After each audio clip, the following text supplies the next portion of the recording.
ঢাকা দক্ষিণ সিটি কর্পোরেশনের বিশেষ উদ্যোগে নতুন নান্দনিক রূপ পেয়েছে ঢাকা মেডিকেল কলেজ হাসপাতালের সামনের ফুটপাত। দীর্ঘদিন অবৈধ দখল, ময়লা আবর্জনা ও দুর্গন্ধ দূর করে সেখানে এখন সাজানো হয়েছে সারি সারি ফুলের টব, সৌন্দর্যবর্ধক গাছ এবং দেয়াল জুড়ে আকর্ষণীয় গ্রাফিক্স।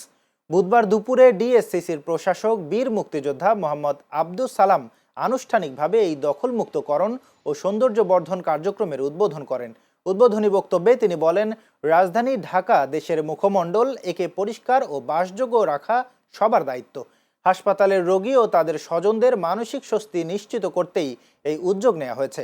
তিনি আরও জানান, ঢাকা বিশ্ববিদ্যালয়, পুলিশ বিভাগ, সিটি কর্পোরেশন এবং সাংবাদিকদের যৌথ প্রচেষ্টায় এই পরিবেশ দীর্ঘমেয়াদে সংরক্ষণ করা হবে। উদ্বোধনী অনুষ্ঠানে ডিএসসিসির প্রধান নির্বাহী কর্মকর্তা মোহাম্মদ জহিরুল ইসলাম, ঢামেকের পরিচালক ব্রিগেডিয়ার জেনারেল মোহাম্মদ আসাদুজ্জামান সহ সংশ্লিষ্ট কর্মকর্তারা উপস্থিত ছিলেন।